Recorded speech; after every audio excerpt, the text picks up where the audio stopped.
All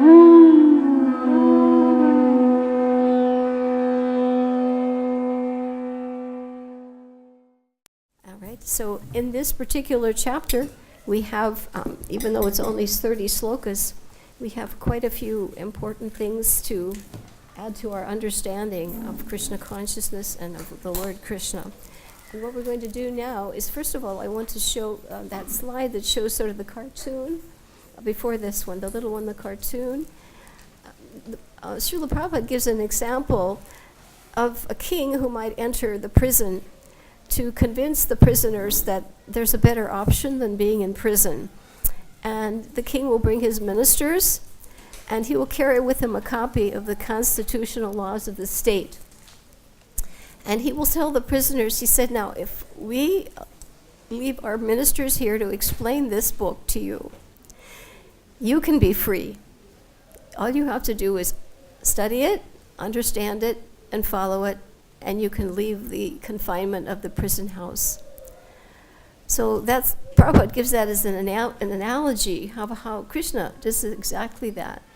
He comes to the material world, he comes in the form of so many ways. He brings the Bhagavad-Gita, he sends his pure devotees to explain it to the conditioned prisoners, which is what we are. We have to admit we're conditioned and imprisoned people, jivas. And if we if we study the philosophy, if we understand the philosophy, if we implement the philosophy, we too can become free of the confinement of the three modes of nature. We are now under the confinement, the stringent laws of the material energy, and everything we do binds us to further and further bodies, birth and death. But when one can transcend these modes, and that's only by Krishna consciousness, one can be free. That is our option. And we are very fortunate because we have the human form of life. And this is the only life form of all the 8,400,000 species that has choice. The demigods do not have choice. The animals, the lower species, do not have choice. The demigods must live out their punya before then they come back, and they have to start again. So this is called Karma Bhumi. The earth is the place where the living entities who've taken birth here, especially in Vrindavan and Bharatvarsha, they have an opportunity. It's the junction to free themselves from the bondage of the three modes of material nature. So that is why this particular chapter is so important, because this chapter focuses on knowledge of the Absolute. Okay. All right. So what we do too, before we get started, and I thought it's such an important analogy so we understand our situation and how Prabhupada compared it. Exactly, this Bhagavad-Gita is the constitution. This is the essence of all knowledge, Vedic knowledge. And he's come to give that. So I found that little cartoon and I thought, yes, Krishna is speaking to us right now through the books. Right now. It's not then or in future or was or will be. It's right now. He's speaking to us through these books. All we have to do is try to understand this knowledge, apply it in our lives, and we become liberated, and we are candidates for going back to Godhead. That is our position. Okay, so the first thing we have when we do an interaction is we take a quick look over the materials that have been given to you, because we use a multisensory approach to our study. We do not just focus on hearing, we include seeing with slides, and also materials for future reference for study. This is quite complete. It's not meant to be covered today, but we want to see what is available to us. So in the future, we keep these. These are our handy study guides. If you keep this along with you when you have your Bhagavad-Gita, some of you are quite regular in attendance, they collect these. And we have other people who follow online, and they actually use these for their studying privately and also collectively with groups. All right? So when we take a look at this, first of all, we see on the cover the title of the chapter, Bhagavad-Gita, the title of the chapter, and we see the chapter number. And what is this? This is a resource packet. It's resource material for you, okay? Then what we do is we have here what we call on the inside retention objectives checklist. This is what we in a group try to understand at the very beginning. We cover this first because this is what we hope you leave and take with you. These are your take-home points. If you know these basics, then you have at least what we call the contextual reference for all of the details. It's very important to have the basics, and then the details go into the right classification. It's how we do everything, really. All right, then from there on, you have a little study guide section, right? It's called the Study Information Bank, and this is a way for you to write down the information that you have learned. You can write it down, because writing is actually a very important aspect of remembering. If you write something, you learn it 10 times faster than if you read it. 10 times. Now, this has been proven by many teachers of language. You'd have to repeat something 10 times to get it as quickly as if you write it. Very important to know. So it's important if you can go through and fill this out. Not now, but later, all right? Then we have the slokas from this chapter, but they're presented in a very different way. They are presented according to the 6 topics in this chapter. This chapter proceeds progressively through 6 topics. How many?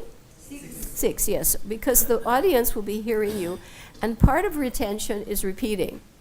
The more you repeat, again, the deeper the impression. The more you use all of your senses, you increase the impression in the mind. That makes sense, right? Sense. Okay, so in this particular chapter, what we have done is we have listed each sloka, there are 30, and by it we have put what we call a prompting word, a memory word, an anchor word. This helps you get what is the essence of that sloka. And we use that to do a quick walkthrough of the slokas. Because we can just read the slokas, but we can always do that. But this is different, because this way we have taken the key points of each sloka and made them the title of that sloka, okay? This is used in drama, for instance, if an actor forgets his lines, the prompter's in front, and he'll say the word here, and he'll say, the personality of God has said, now here, right? It will remind him of what he has to remember. So we have done that, 6 topics, 30 slokas, and the key word is there. We will be going over those to do the walk through this chapter, and we have a slide for each sloka with the key word there and in the sloka to reinforce visually. I see the picture. This will help me connect. The picture is exemplary of the word. I can now connect it to something I've heard before. Connecting is a very important factor. Previous knowledge has to be connected. We connect, actually, chapter 7 is connected with the last verse of 6. And the last verse of 7 takes us right into 8. It's not broken, it's linked. And every sloka is a link. You'll see it. It's perfectly linked. Next, you have the key memory and thematic verses. And surprisingly, for only 30 slokas, we have 12 that are considered important. One is memory, and the rest all of them are considered key verses. So those are given there, as well as the little codes, icons for the sloka. Okay?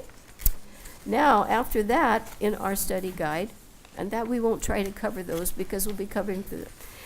Then we have definitions, and this is also quite extensive. This is part of our earlier handouts. Some of this is older material, some of it is revision, updated. So these are now in all of the purports, any definitions or any references that Prabhupada makes. Okay? Any one that he makes.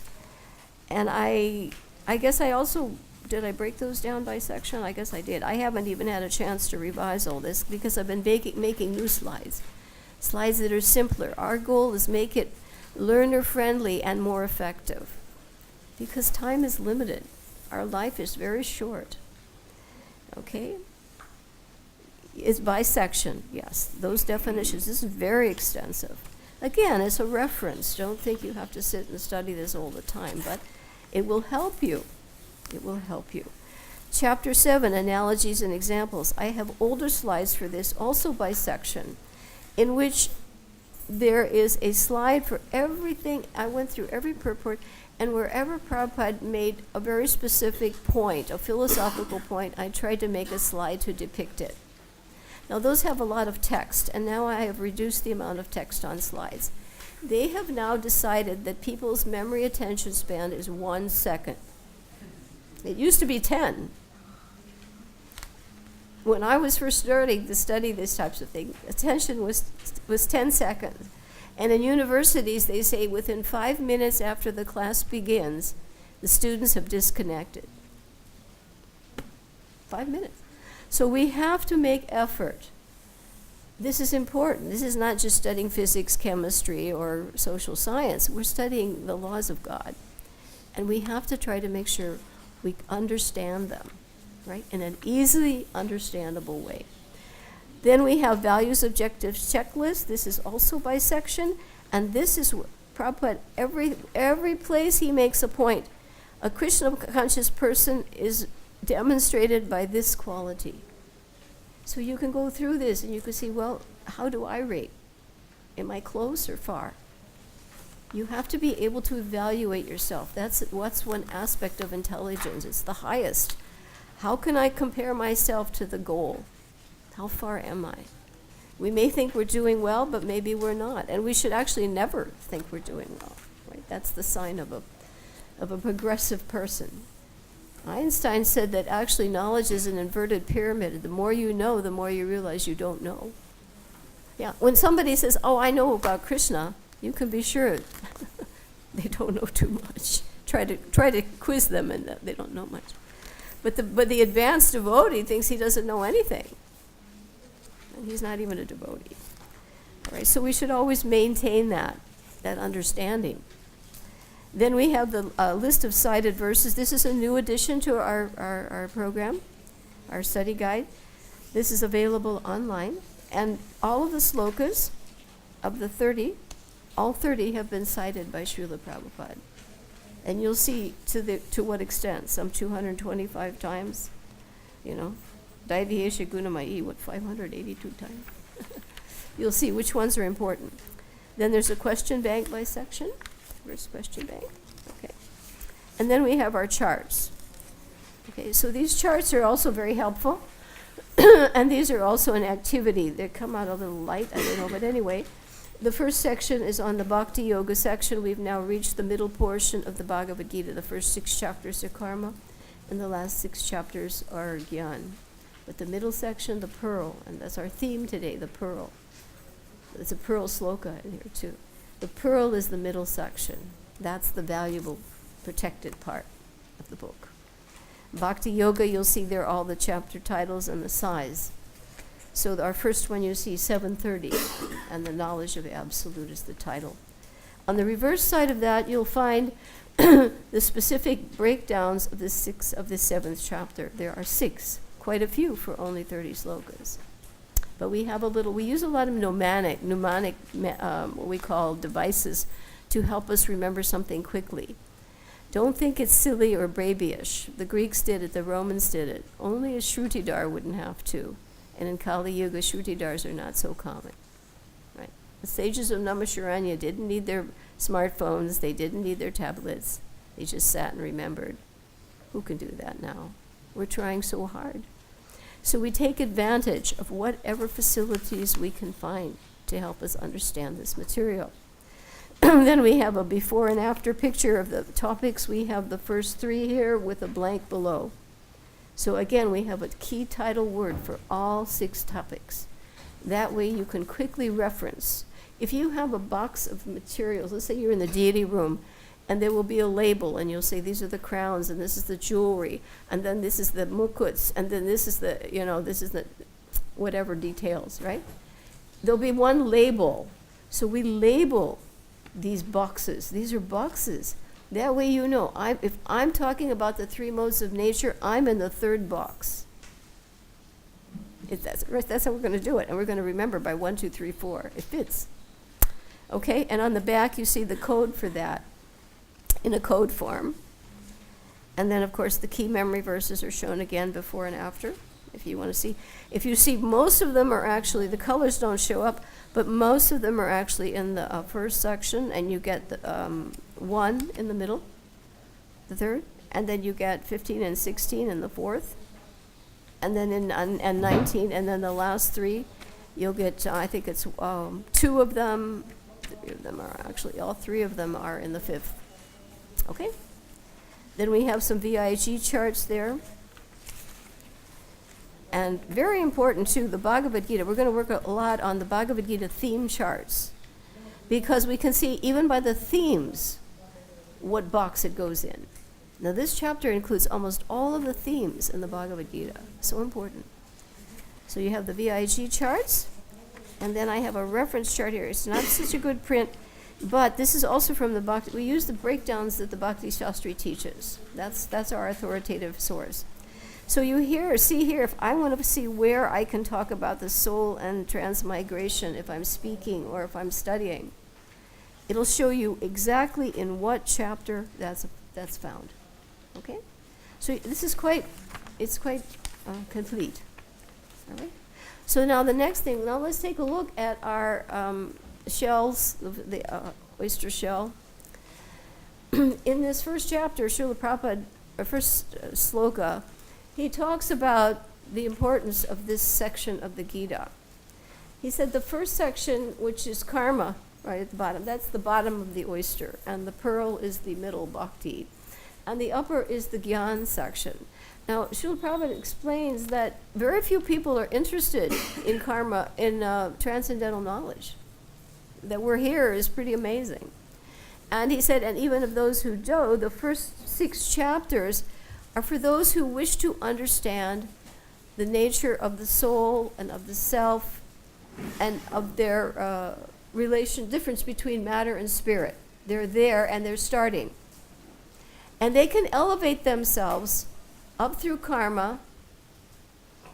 They can elevate themselves up to, ending with dhyana yoga, up to meditation on super soul, but that's as far as they go.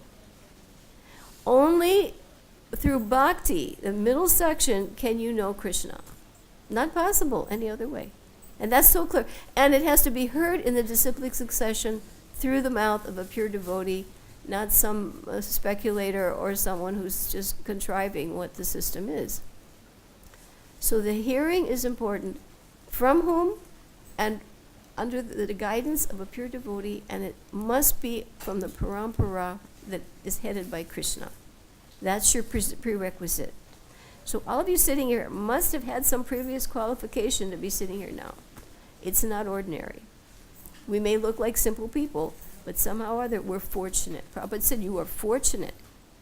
You're very fortunate, and you have a human body. So you've climbed this far. Don't fall away. It can happen. It can happen. It happens to so many. They go overboard again. Okay? So you understand this. And Gyan is the last section. But bhakti, according to the Bhagavatam, if one is hearing the message of Godhead, then Gyan and Vairagya are automatically attained. Bhakti it's inclusive. Just by hearing the message of the Gita. Detachment, which is karma, and knowledge, which is Gyan, automatically achieved. So bhakti, one who takes the bhakti, he's intelligent. He's intelligent. All right, so now let us go to our retention checklist. And let's go through this. And by the way, our program today will be to do the retention checklist. We will do the walk through the book. But before that, we want to really master the parts, right? The compartments, the label, the boxes. Because then the flow makes sense. If I say Daivihi Yashodamayi, you say that's in the 3rd box. Okay. All right. So the first thing we do is we put up a slide to help us see if we can mark yes. You have here on retention checklists a little check mark and a blank. Now we want to make sure we know this and we understand it, not just memorize it. What does it mean? So the first thing we need to know, we start from general. The first thing we need to know is knowledge of the absolute. What is the title? Right. Now, knowledge doesn't mean material knowledge. It means transcendental knowledge, which means what is spirit, what is matter, and who is the controller of both, according to this chapter. That is what knowledge means. And absolute, what does that mean? There's nothing higher. Plus, it's not relative. Anything in the material world is relative. I may feel cold. Somebody else may feel hot. He's not wearing a hat. So what's cold? What's good, what's bad? It's relative. But absolute is all good, nothing bad. And there's nothing higher. You've reached the limit. That's what this chapter means. What does it mean now? Knowledge of the what? Absolute. You can't go higher. And what is knowledge? It's not material knowledge. It's relative. And it's defective because it's conditioned by the modes. Now next, we need to know, where do we find it? Where is it in the book? What's the chapter number? 7. Okay, it's the 7th chapter. Because the first 6 are karma. The next, from 7 to 12, are bhakti. And what's the last one? 13 to 18 are gyan. Those are the 3 sections.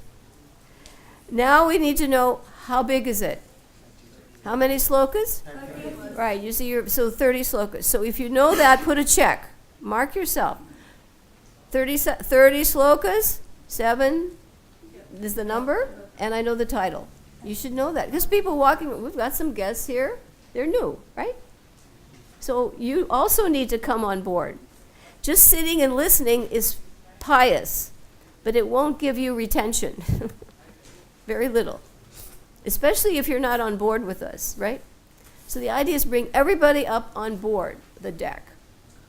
So you know what, you're caught up. Okay, nice to have you. Now, the next is, which section am I in? Yes, I'm in the bhakti section. This is the pearl. Now, I need to know the topics. There are 6. Okay. Now, I'm going to put on the board for you, and this is going to be your little trick, your memory trick. Don't think that this is preschool.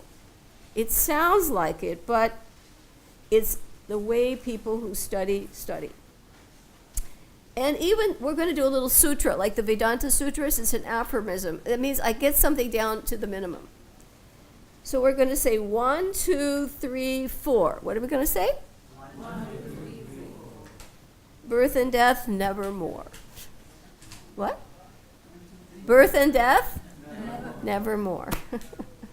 What's your sutra? 1, 2, 3, 4.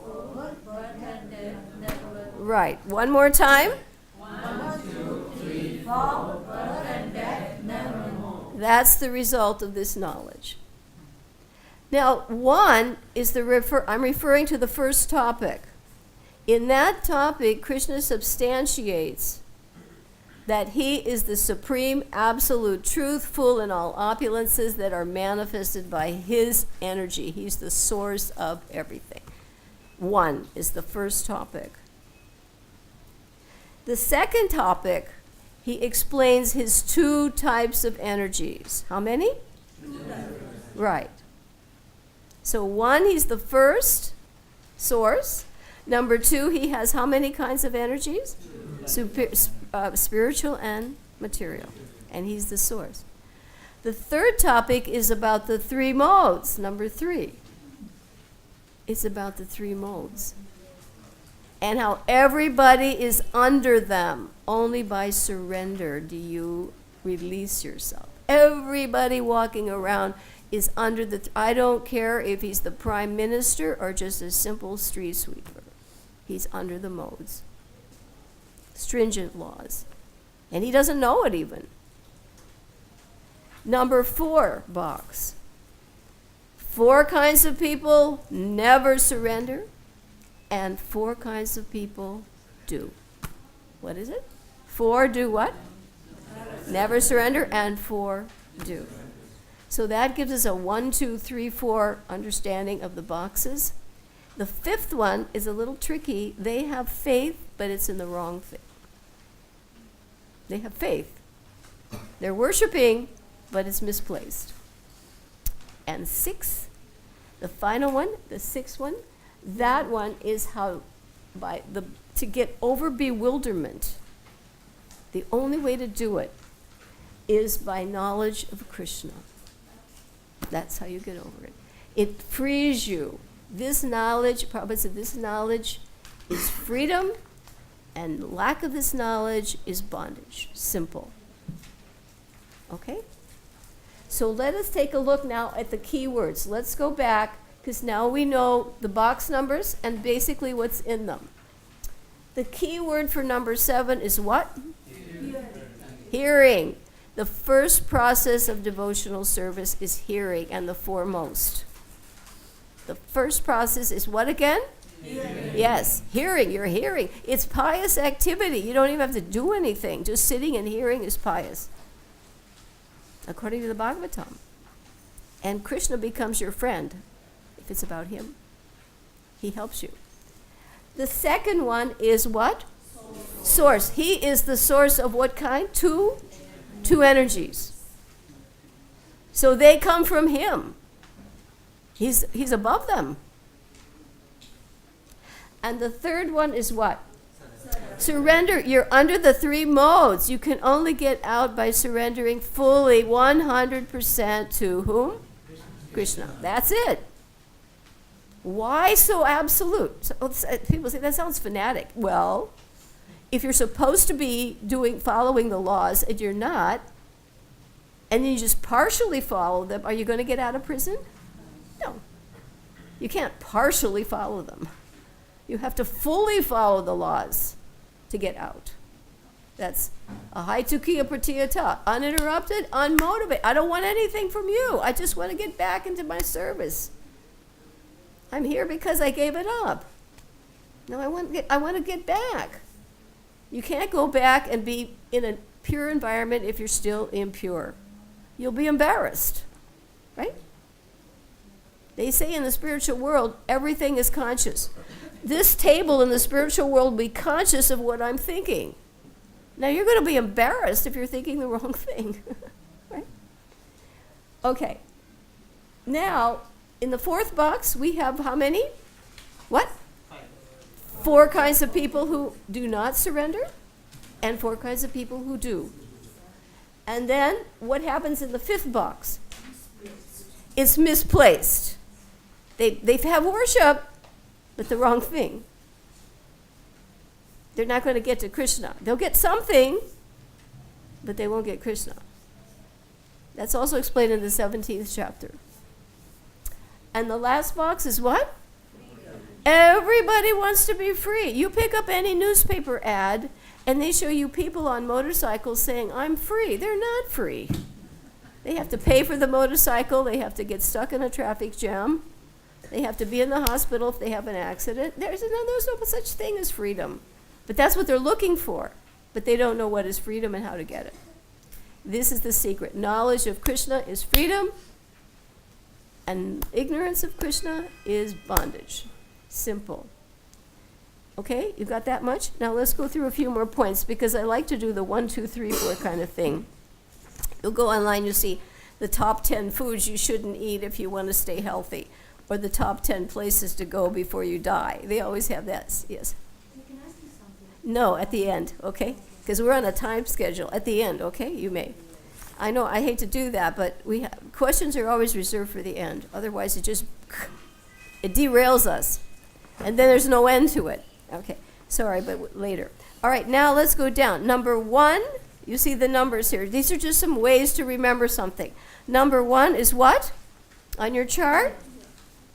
Take a look. Is everybody following along on the retention checklist page? What's number 1? No, you go back to the retention page, Abhay, on the screen. They're not following you. You have to set it up. Where's the retention objective page? Okay, that's the inside of your study guide. No. Come on, Abhay. This one. Okay. What's the study bank, and the inside, this is what we're following.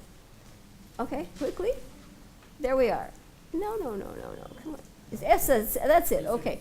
Number 1 is what? Who's number 1? The Supreme Personality of Godhead. And he's full in 6 opulences. Number 2, how many kinds of knowledge are there?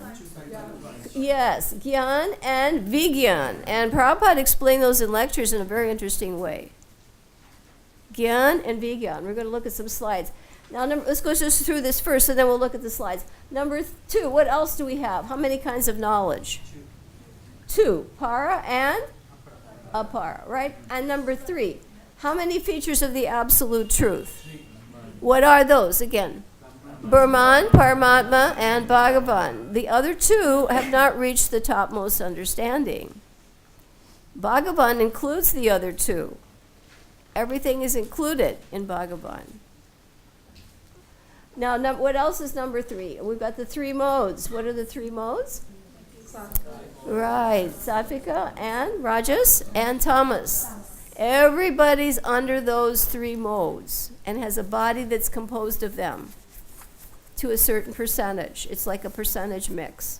Some goodness, a percent, it's like mixing a color. Now, number 4 kinds of impious men. What are they? Number 1 is the what? The Mudha. Number 2 is what?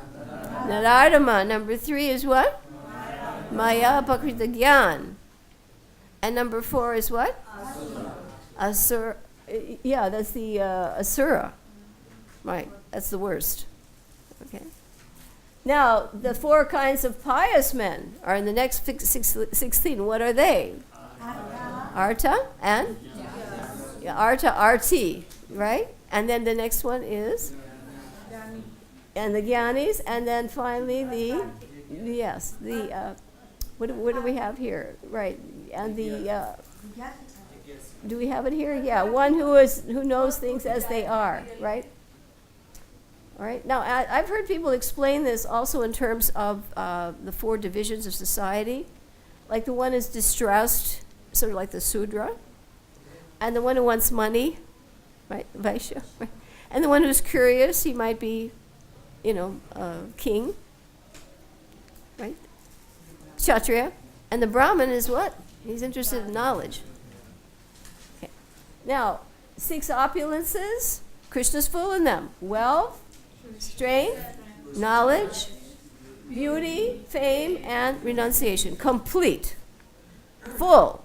Prabhupada said, you don't have any idea how full he is in power. Beauty. You don't have any idea. And finally, the 8 material elements. This is brilliant because Prabhupada explains that in the purport extensively. How the 8 create the whole material creation. And that's under Krishna. And how the Sankhya philosophy just deals with that. But what's the point of the study? They don't explain it. They're atheistic. So he said, well, what's the point of your study? The point is to know Krishna, the source of all this. That's knowledge. Knowledge means I know the source of both spiritual and material, both. Okay? So you have that. You've got that, those checklists. Just take a look quickly at the pictures for each one of those. We had one for the Supreme Personality. Those were the... is this reference like that? Right.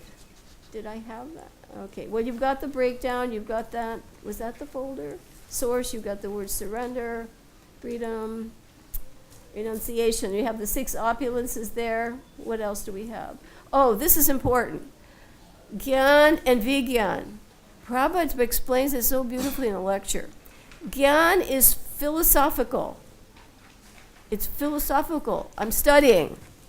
I've got the knowledge. But if you don't use it practically, then there's no realization or proof. So Vigyan is practice. And he said the irony is that in any school, it is required that there are 2 ways to scientifically know something. You have to know the book, and then you have to demonstrate it. But the scientists won't demonstrate that life comes from matter. They're ignoring the scientific process. And nobody challenges them on that. If you say so, do it. But they can't. But yet that's required in any school. The irony of it all, huh? It's called denial. It's called denial. Now we have the same thing here. Gyan is what? Reading the book. What is Vigyan? You practice the book. And through practice, you realize the truth. It's just like you eat. The little girl, she's eating. I feel satisfied. You don't just look at the food or read about it. You try it. Okay, so those are two very important terms we wanted. Oh, these are important terms. This is a lecture. Iconographers and iconoclasts. Can you say those words? Iconographers and iconoclast. Iconographers, this is what most religions are. If they're iconographers, they imagine a form of God. Like if you go to the Sistine Chapel, you see God as an old man with a beard and he's, not properly dressed. He imagines the form of God. But it's in the scriptures, it's clear. An iconoclast, if he sees God, I'm going to kill him. Now here is the Govindaji temple. And the Mohammedans, to destroy it, we got down, it was 7 stories high. They removed 5, and then there was an earthquake, and they said, I think we better stop. And you see them, they think, I can destroy a temple, I've killed the Hindu god. Can you kill the Hindu god? Not possible. So he's an icono what? He's iconoclast. An iconographer is a what? He imagines. He doesn't have any idea. He makes it up. Very important terms, because we'll see those in the different boxes. We'll see those in the 5th box. In the 5th box. Okay, now we're going to do a quick slide run through of this chart, because it's up every time, but now we're going to look at it in terms of what is our option. Do we want to be here? Because we're here. We have a choice now. You have a human body, you can decide. We are here now. This is where we want to go. That makes us Brahman because we desire to go there. We're not fully Brahman realized, but we want to go there. Probably so that makes you Brahman. Now let us do a comparison between 2 worlds. What's the top one? Loudly, so everybody hears. Spiritual world. And what's the bottom one? Material world. Okay, next slide. Quickly. No, you're in the wrong section. Okay, we've got to get the 40 slides. Quickly. That's it. Okay, and we're going to talk about these in 5 aspects. The nature of this one, the nature of the people in it, and the nature of their mentalities, and the nature of their actions, and the nature of the result. Okay? So the first is a compare contrast. You have to see, what am I choosing? Am I choosing this or this? This is a motivational series. It's something we've never done before, but it's important. Okay, here we go. Number 1, 2 worlds. We're going to compare them. Quickly, Abai. What's the first one? And the second one is what? Material. And next? What's the top one? And the bottom one? Okay, and the next one? And what's the bottom one? Illusion. What do you want? Think about it. Next one. Absolute. And what's the bottom? Relative. Do I want absolute knowledge or relative knowledge? Next. Sat, or do I want asat? This one's permanent, this one is what? Do I want what? Illumination, or do I want what? Do I want darkness? If it weren't for the sun, you couldn't live here. The sun is the light of this universe. Now, there are 2 kinds of people, besides Krishna. 2 kinds of living entities. Let's compare them. Who do you want to be around? Number 1? Infallible and? Yeah, everybody here is your fallible soldier. You're depending on someone who could die at any minute. Next? 90% of the jivas are up there. What's down here? We're the worst. We're the best of the worst. We're trying to get out. 10% or down here? They're the criminals. Do you like being a criminal? No, it's embarrassing. It's nothing to say I'm proud to be a criminal. What's the difference? Yeah, they're in knowledge. What are they in? They don't know who they are. They think they're the Queen of England. They're not. What's the next one? Servants of Krishna and? But serve you must. Okay, next. Natural position, and this one is? It's unnatural. It's against your nature. No wonder you're not happy. Next. Healthy state and? Prabhupada said about disease. He said, according to Chanakya Pandit, disease should be extinguished like fire. Deaths, disease, and fire, get rid of immediately. What's everybody trying to do in the material world? Stay diseased. That's why Prabhupada said, this is urgent. You're diseased. Cure yourself. Cure yourself. If you have a disease, don't you eventually try to get some help? Or do something about it? If you don't, you're really dull. Next, what's this one? Your original pure life. We're not talking about something imposed. And what's the bottom one? Restricted conditional life. You are bound up. You can hardly move. You can't blink an eye without a deva lifting your eyelid. Next, two mentalities. Let's see the kind of mentality they have. What's number one? Your real ego. You have a real ego. What's this one? False ego.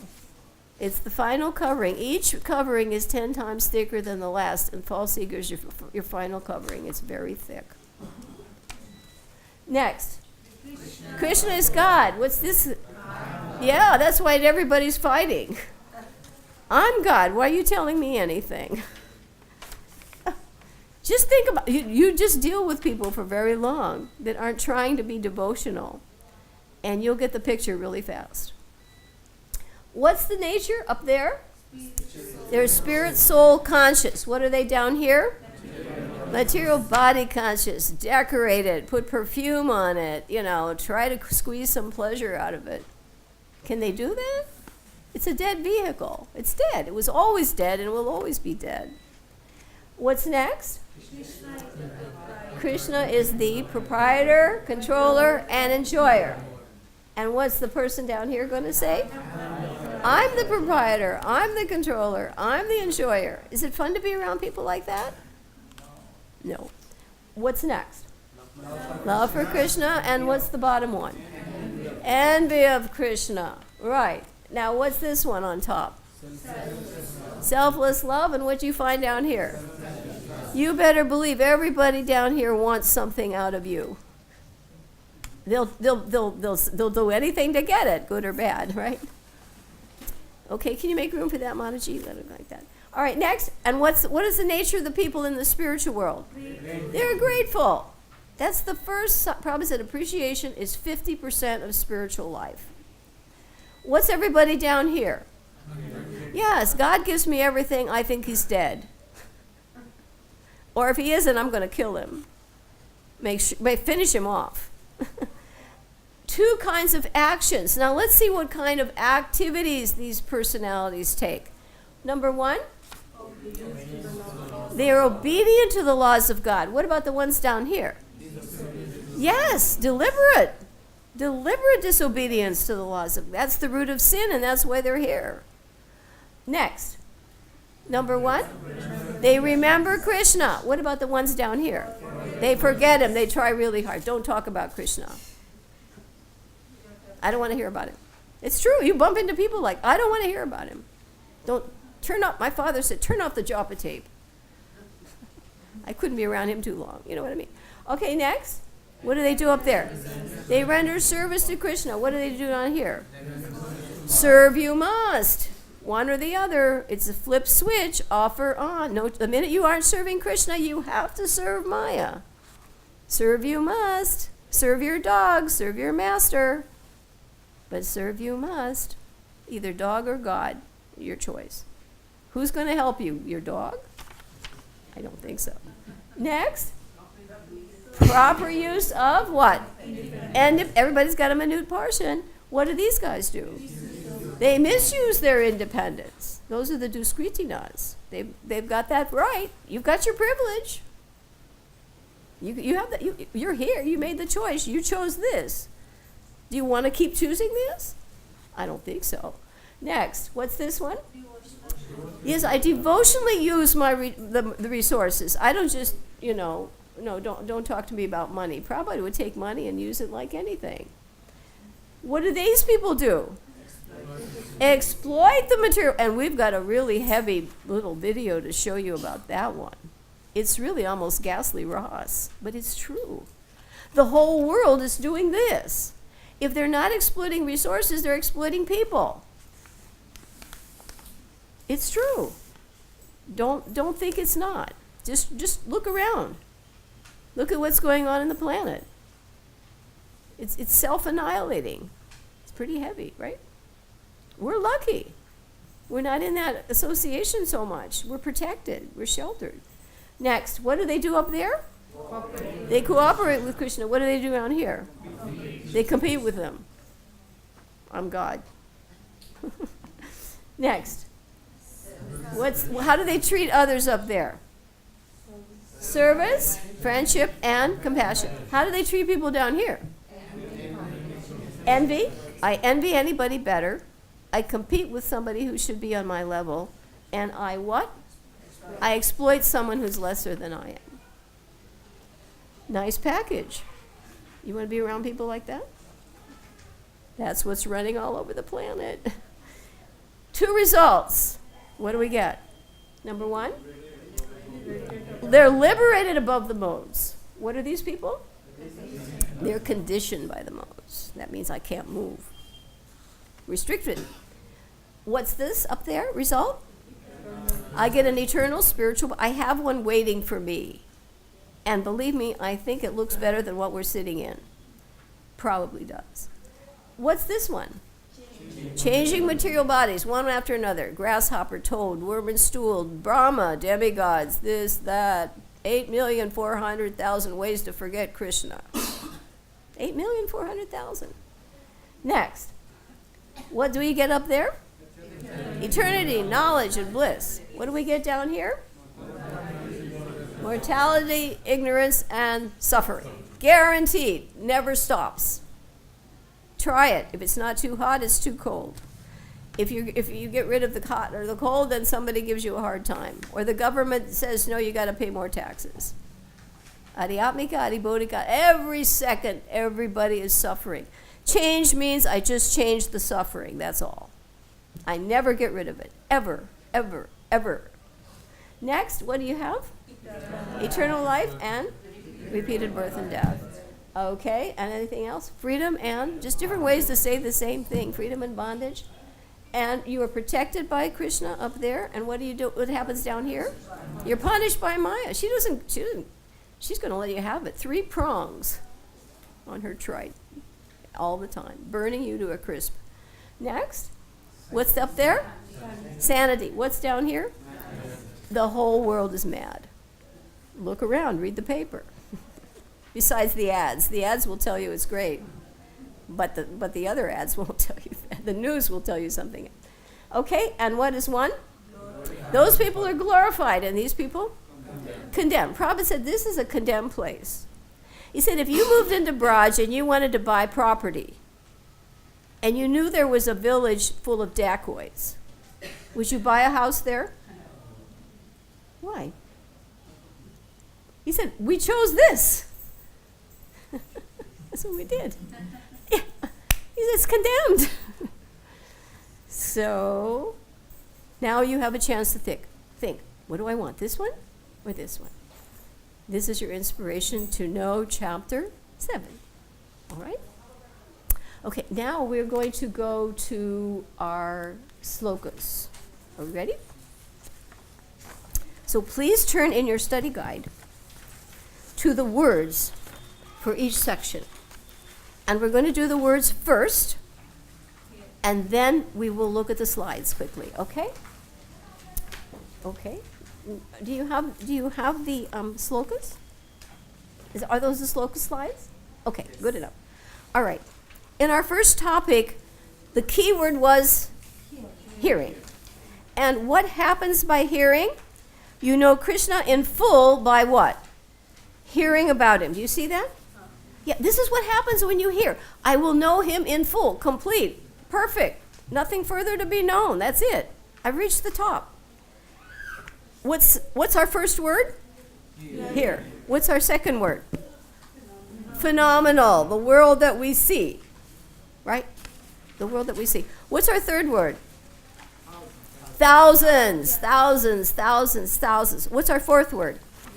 8. I'll do a symbol. Because you remember gestures. Remember the first one was hearing, phenomenal, thousands, and finally 8. Now what's our fifth sloka? There are 2 kinds of energies, and one type is superior. It's better. What's the next one? Source. Who's the source of both? Krishna. That means he's above them. Everything else is beneath Krishna. Everything. Demigods, living entities, he's on top. What's number 7? Pearls. He is sustaining everything like pearls that are strung on a thread. You may not see him, but if the thread is pulled out, they scatter, and you are useless. Useless. Now let's say quickly, because this is a good way to go through the slides. You understand the words now? Hearing, phenomenal. The next one was thousands, 8, and then superior. Yeah, they're exploiting the inferior energy. And the next word was source, and the next word was what? Pearls. Now let's look at a picture that nails it in, because we want you to walk away. I've got a grasp on chapter 7. If I know this chapter, I can be liberated. I'm out of here. Okay. Keyword is what? And who's hearing? Yes, he has heard. His guru said he likes to hear. It's a sign of intelligence. You don't run around to all the holy places asking for blessings to go home and get a good wife. You hear for higher knowledge from those who are in the higher knowledge. And that will make me free from doubt, and I will know Krishna in full. So you remember the picture? Hearing. Okay, let's see the picture for the next one. What was the next one? Phenomenal. There are 2 kinds of knowledge, or 2 kinds of understandings, Gyan and Vigyan. Gyan is phenomenal. It's theoretical. But Vigyan, there you see Krishna is the source of everything. He's the source of the Gyan and the practical. If you exercise yourself in the process, you get practical realization. Proof. That's Vigyan, realized knowledge. It's laboratory proof. All right, that was your second word, phenomenal. What was your third word? Thousands. It's proven that we are, believe it or not, fortunate. Out of many thousands of men, one may endeavor. We are trying. Is everybody here trying to become a better person? Perfect? And those who've achieved perfection, hardly one still knows Krishna in truth. He's not easy to know. That you're trying makes you already unique. And there's Prabhupada, and there behind him is Krishna. Does Prabhupada know Krishna? How do you figure that out? He's explaining this book as no one ever did before. I think even in India, people said, I read the Bhagavad-Gita in this version, and suddenly I understood. Right? Before, it didn't make too much sense. Okay, now the next word was what? 8. There are 8 material energies. The 5 basic ones and the subtle ones are mind, intelligence, and false ego. From those 8, all the other 24 expand. Your karmendriyas, your gyanendriyas, everything expands. Attraction, repulsion, the interaction of those, all of that is explained in that purport. It's brilliant. It's brilliant. Next, but there's one kind of person that's what? The jivas are of the what kind of energy? Superior. But unfortunately, they have tried to come and exploit the inferior energy. And that has put them in bondage. And we'll watch a video on that. That's pretty heavy. Next. And who is the source of both superior and inferior? Krishna. That makes him absolute. When you know Krishna, you know everything in full without a doubt. Devotees are not in doubt. You heard Janardhan Maharaj say that last night. He said, I know, I believe it, and it's not just imagined.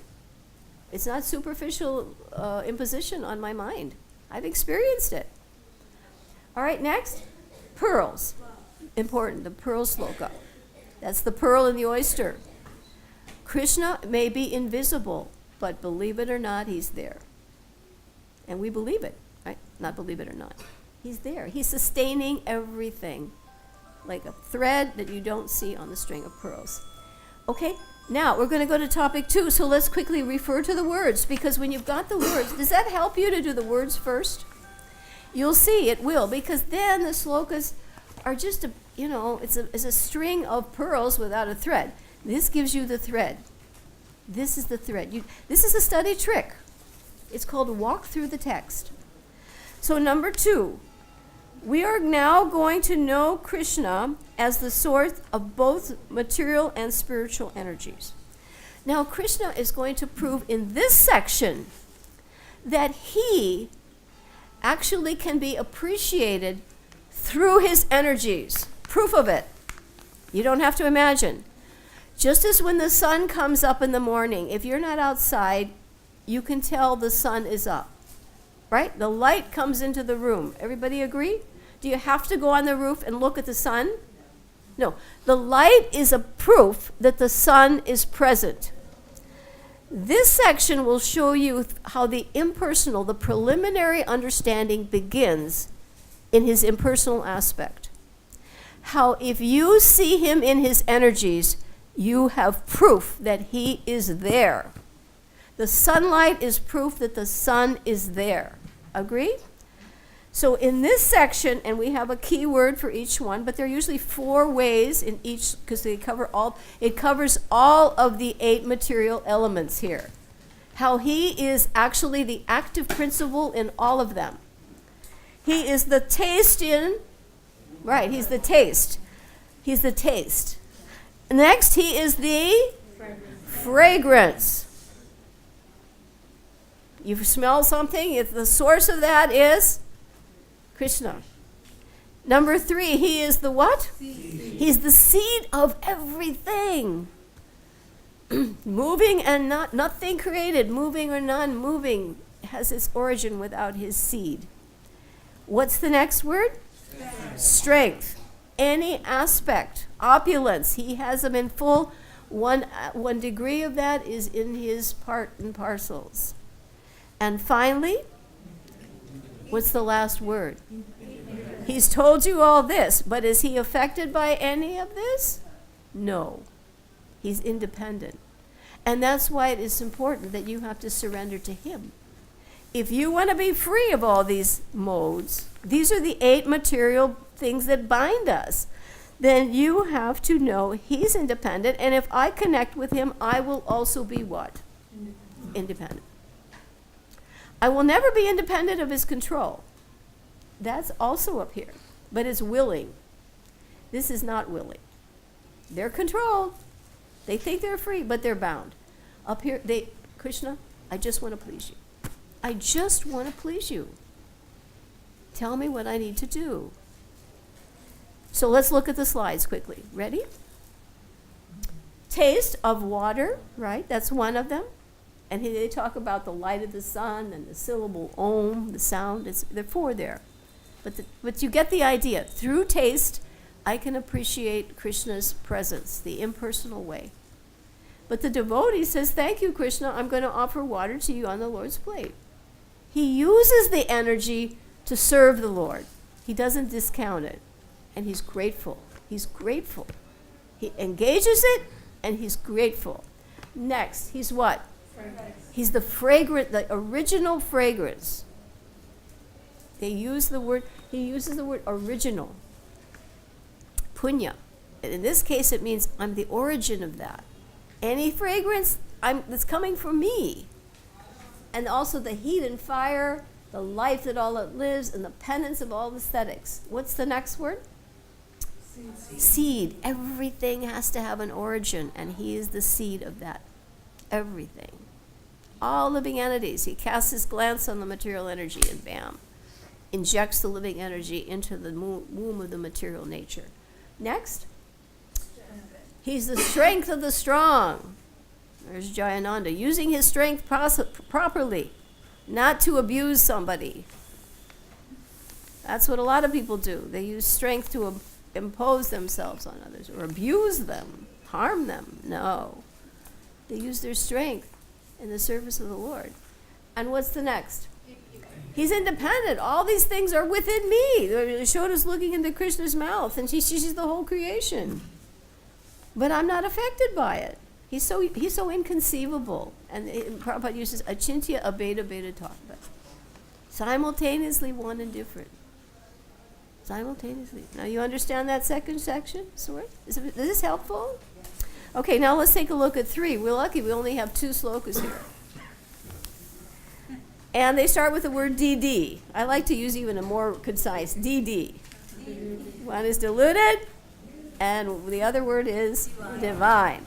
Right. Everybody walking around is diluted by the 3 modes of material nature. Everybody, without exception. You feel sorry for them. You look on the like I go on Facebook to get pictures of Prabhupada or videos that we share, and then you'll see all these other videos of people just doing things like petting dogs or saving a cow. Not a cow, they save a cat, but they won't save the cow. And they don't even know who they are. They have no idea who they are. Prabhupada said, start by knowing who you are first. Then we can go somewhere. Okay, so they're deluded, and they're deluded by the 3 modes. And they actually, I'm above it, and I'm inexhaustible, and they don't know me. They don't know me. Therefore, this energy of mine is divine. Because anything connected with divine, and that's why you can't overcome it. Only by surrender. That's why I use the word surrender. You can only be released from prison if Krishna says, let the fellow out, or his pure devotee does. But a conditioned soul can't come and say, let him out. Can he do that? No. Only Krishna, only his pure devotee can order the release. We have to get Krishna's sanction or Prabhupada's sanction. Otherwise, we stay here. Okay. Now, ready for the 4th section? 4 kinds of people who don't surrender. Makes sense. He says surrender. Now, why doesn't everybody surrender? Well, we have those who their intelligence is distorted. That's the demigods, actually. They have their independence, but they make the wrong choice. They're called duskritinas. They have kriti. They have merit. You have to have merit to do anything. Even a big demon has to have merit. But you don't use it properly. And then there's a sukritina. He has merit, but he uses it properly. So the 4 kinds of miscreants, right? We go on to the next 4th section, topic 4. And there's one, miscreants. Now here I chose Darwin. He thinks man came from monkey. Actually, if you're born in the mode of ignorance, if your previous life meant, if you're human, it probably means you came from a monkey. So probably Darwin was right in that regard. Okay, so there are 4 kinds. There are the foolish, the mudhas, right? The naradamas. They're civilized, but they don't know what to do with the human form of life. They don't know the goal of life. The Malaya Pakrita Gyan, they're knowledgeable, they're philosophers, they're scientists, but their knowledge is stolen by illusion. And the last of them, the Asuras, they just don't like God. They hate him. Those are the 4 kinds. And the next one, 4 kinds of pious. Right? You have the first one, it's like you have the pious men are those who are distressed. Gajendra, elephant. Number 2, desire of wealth. Dhruva. I want a kingdom better than my father. The third one, curious, inquisitive. The sages at Namasharanya, they're asking questions. And the fourth, Jnanis. They use the 4 Kumaras for that one. They're searching for the truth. They're in the best position because they will not be shaken. A person in knowledge can't be shaken. If you know something has a percentage of pig fat in it, are you going to buy that ghee? No. You won't compromise. But someone who's not so firm, he may compromise. Or if he gets his wealth, he'll go away. That happens. Or if I'm not distressed, I'll forget you. But the person in knowledge, he came on a higher principle. You can't perform a renunciation without gyan. Not possible. Without gyan, you can't perform renunciation. So they're in the best position. They're strong. And if they perform service, they're the best. Okay, and they are the best. They are the best. If they're searching for knowledge and they actually perform devotional service, he is the best because they're dear. I'm dear to them, and they are dear to me. And next, but all of them are what? Louder? Magnanimous. They're great because they've come to me. There's some exchange of affection there. Krishna considers them, and if they stay, they can become perfect. All of them. If you came out of distress, we all must have been here because some of those 4 points. Either we came out of distress, or we came because we thought we needed some money, or we came because we were curious about the whole process, or we came because we were actually searching for the truth. We had to have come for one of those 4 reasons. Prabhupada said, anybody on the planet who's pious has to come to Krishna. If he hasn't, he's a Duskritina. That's it. You had to have been pious. So the next one is that after this, and that person, after many, this is a famous sloka, it's like the 3rd one. How long does it take? Many, many births. Right? He's actually in knowledge. What does he do? Everybody? He surrenders. And there is such a great soul is what? Very rare. They spent about 4 classes on this sloka. It's rare. It's so rare to make it, to want it, to make it, to get there. And that's Gopakumar. He made it. Okay, our next one, our 5th topic, demigod worshippers and impersonalists, they surrendered, but to the wrong thing. Okay, the demigods, because their intelligence is actually stolen by material desires. They worship particular, but they follow the rules and regulations of the process. Now, in the next sloka, the word is what? Deity. The desire to worship a deity comes from Krishna, not from the demigod. Even the impetus comes from Krishna, because he's sitting in the heart. Okay, he wants to worship something. I'm going to make his faith strong, so at least he makes some progress. So this person, he gives him, I worship the deity. Then what? But even the benefits, he'll get them, but they're coming from whom? They're coming from Krishna. They're not coming from the demigod. The demigod can't take them. He has to get permission. So the benefits are coming from Krishna. And the next one is what? They go to the planets. So we forgot to do the words on this, but because we're running short on time. And they go to the planets of the. Do you go to the same place if you worship Ganesh? Would you go to Krishna Loka by worshiping Ganesh? No. If you worship Brahma, would you go to Krishna Loka? No. How do you get to Krishna Loka? You have to worship Krishna. It makes sense. You worship him, you go to my planet, and you don't come back. Because those other planets are temporary. The demigods are temporary. The benefits are limited and temporary. The planets are going to be, destroyed. What's the point? They're not intelligent. They're unintelligent. And he uses the word unintelligent. Now, these slokas refer to the Mayavadis. Now, the Mayavadis are unintelligent Because they think God cannot, well, they have a lot of reasons. There are many kinds of Maya bodies. Most of them don't even know what a Maya body is anymore. They either think that God cannot come to the earth. Why not? And if he does, he's impersonal and he has to assume a material body to do it, and he's going to be just like us. In other words, man is God and God is just a man. That's what they think. And that, Prabhupada said, is the highest violation of God's law. That's the highest, it's the worst. It's the worst. To be an impersonalist is about the worst thing you could be. Next, they are so foolish. They're covered by my potency. And do you know who that person is up there?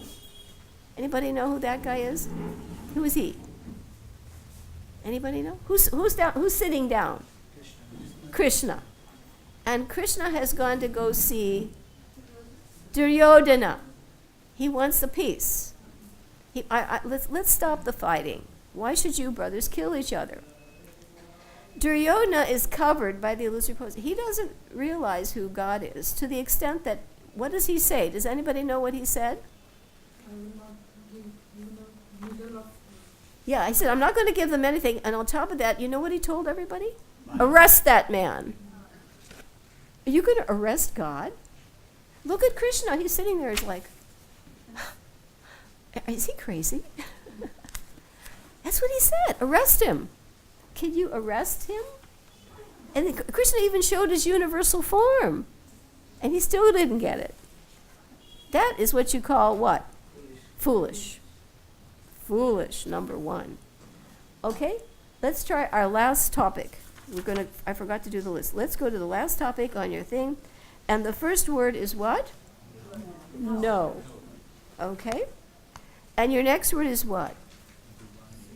Dualities. Everybody here is subjected to dualities. Desire and hate. In the material world, you either like it or you don't like it. The mind can only do two things, accept something or reject it. And you are constantly driven mad by that. I like this, I don't like this. I like him, I don't like him. I love this, I don't love that. You are constantly thrown back and forth. It's suffering. But the dualities that you experience here means I want to be God and I envy him. That's bad. So we don't want to think that. The next word is what? Eradicated. If I eradicate all of these material desires, and if I'm pious in this life, I can now take to devotional service with determination. And the next word is what? Brahman. Now, those who are the jnanis and the Mayavadis, they may think they're Brahman realized. Prabhupada says, Brahman refers to a devotee who's trying to go to Krishna. He knows that that is Brahman. He's not Brahman realized. He may think he is, but he is not. Because he's an offender. He said it's the greatest violation of God's law. And the last word is what? Death. Here we get a list of the questions that Arjuna will ask in chapter 8. You get 4 out of he asks 8 questions in chapter 8. They're all very advanced. And this is how that we link to the next chapter. Because Krishna is going to say, who knows me to be the supreme, I'm the governing principle of the manifestation. He said, I'm the underlying principle of all the demigods, all manifestations. And if you know this, you can think of me even at the time of death. And that is what we want to do. We all have to die. We don't know when, how, or where. But we want to think of Krishna. And this is how. Okay, let's look at the pictures. Okay, the first word is know. Krishna knows everything, past, present, and future. But B, no one knows. And what was the next word? Loudly. Dualities. Heat, cold, right? Winter, summer, good, bad. Everyone is conquered. No, that's a conquered the foe. He said he's born into bewildered by the dualities coming from desire to be God and envy of God. That's what they feel. Everybody running around may not know it, but that is his mentality. That is his psychological, probably calls it the psychic division. The next is what? But those, here he is, Judd Barrett. He was pious in his previous life. He purified further. And he became capable of engaging in my service. He became perfected to the point where he could even convince Rahugana, King Rahugana. So anybody who's doing devotional service had to have performed some piety. And you should be pious now. Mode of goodness is piety. You can't go to God if you're impious. You can't do it. And you have to be completely pure to get there. Next, and the last word, Brahman. Now there is a devotee. He is actually Brahman because his goal is to please Krishna and go to Krishna. That makes him Brahman, even though he's not perfected.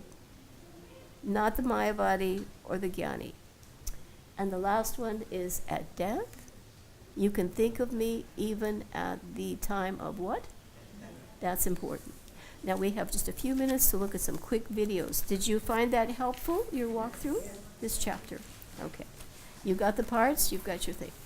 That's the idea. If you know the boxes, you know the labels, you have the walkthrough, then everything else is just expanding on the details as far as you like. You can go, the Gita is infinite. Who can fully know the Gita? Not possible. Because it will be newer and newer each time. I've seen that. I did this class maybe 2 years ago, and from the time then and now, it's like, did I read that before? It's like a new book. It's a new book, right? We have a video for the first topic. The first topic is based on the link with chapter 6, Yoginam api sarvisham. The highest yogi is one who always thinks of me. That's topmost yogi, with faith. So we have a quick little video of Prabhupada and some other devotees who put together a picture, a movie, but you'll see the text. Okay, let's hope we can hear that for the people who can't see the movie.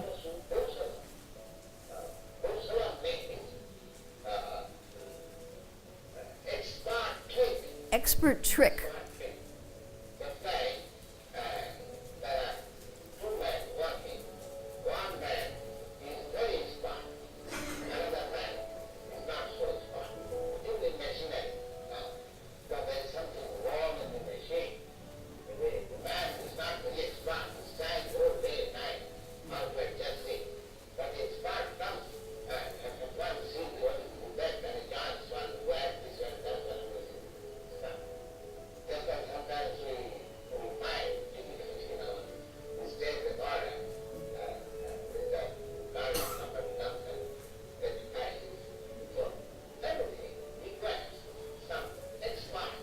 Everything requires expert knowledge.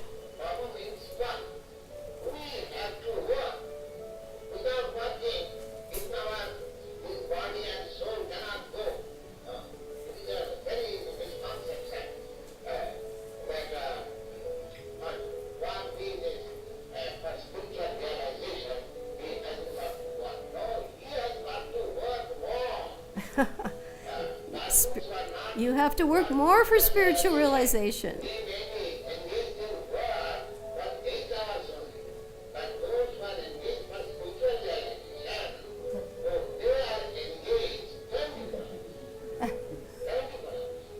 You're engaged 24 hours in spiritual life, not just 8, right?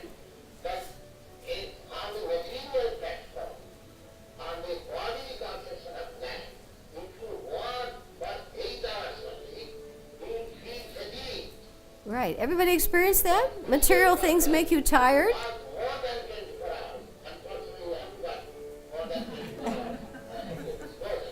No, but you work in devotional life, 24 hours isn't enough.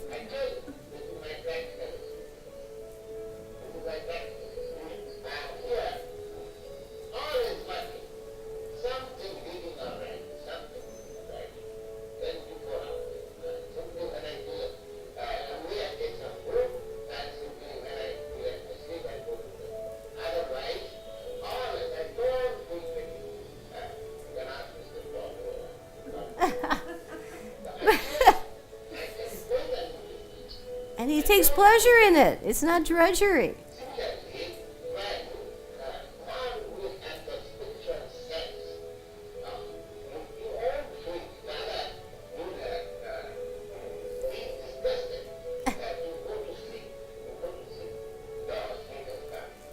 Oh, sleep has come to disturb me if I'm a devotee. Right?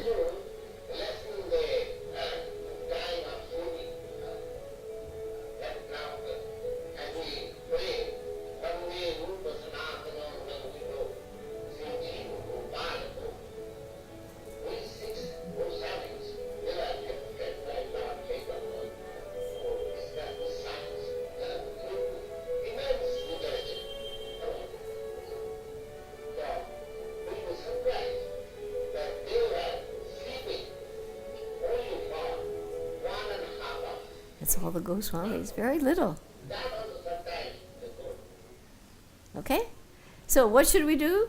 Engage ourselves 24 hours a day in? That's the topmost yogi. And Prabhupada said you have to work. That's why those who are just jnanis, they try to give up work. But we work for Krishna more. Right? You can't become expert without doing something. And expert is one of the 26 qualities of a devotee. Now we're going to see a video. Is the next one the cartoon? The heavy one. This is heavy. I was even reluctant to show it. It's very short. But this is called Humans Don't Deserve the Earth. And what you see is what is going on all the time, everywhere, often behind closed doors. And actually, we are protected from seeing this that much. Okay? Humans don't deserve the earth.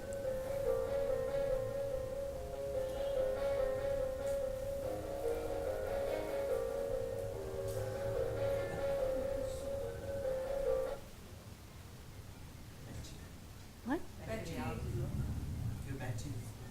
Oh no. You can't see it. What do you do?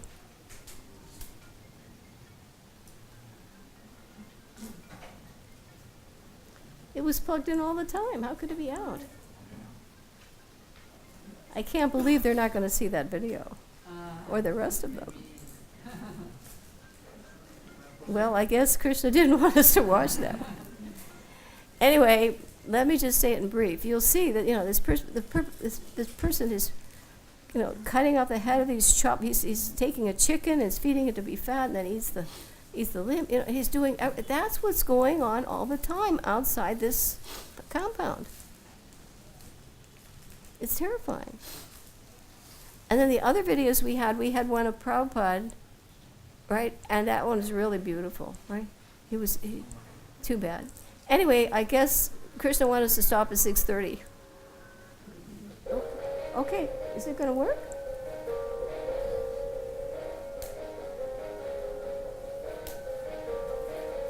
Oh, there.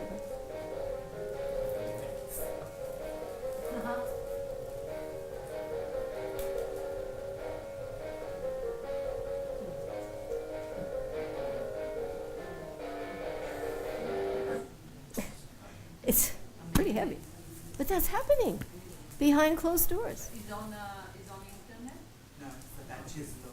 And I had it plugged in all the time. You can find on internet? Actually, those of you who subscribe to my email, Yeah. everything, every resource I used, every video is there per folder, all 18 chapters plus updates. Because we've done updates now on 7 chapters, maybe 8 chapters, updates with, simpler, because people's attention span is getting shorter. So I've had to make them simpler. Anyway, I hope you found this helpful. And we have prasadam for everybody. And you had a question? Okay, quick.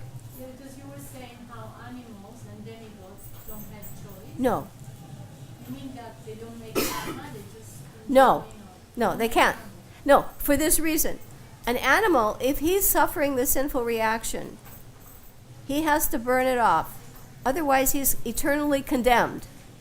That's the Christian belief, damned forever. He gets an opportunity to rise again, but he has to come through all of the species, starting with aquatics, then plants, then insects. 8 million. He has to. We have been doing that.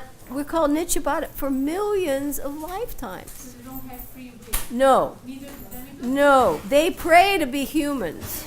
But what, like some stories, like for example, Narada Muni, he fell down because he committed some offense.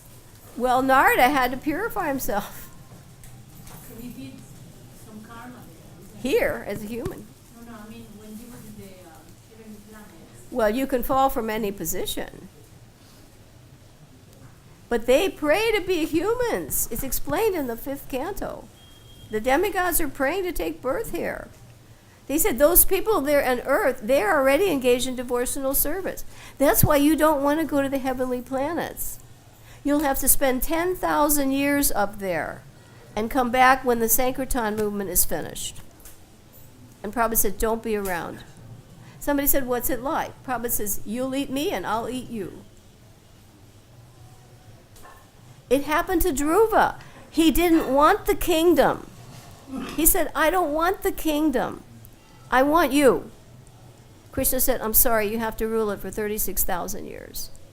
He had to fulfill the desire. Don't desire anything except Krishna's service, especially in Vrindavan. Oh, I think I'd like a better flat. Or maybe I better get a better motorcycle. Or maybe I need a better wife. You'll have to live it out. Prabhupada told Mukunda wanted to learn sitar when he was new, and he was in San Francisco. And he said, Prabhupada, I think I'd like to go to India to study sitar. Prabhupada looked at him and said, that takes 12 lifetimes. If it takes 12 lifetimes to learn the sitar, how many lifetimes do you think it took us to get here? And are we going to blow it over some material desire?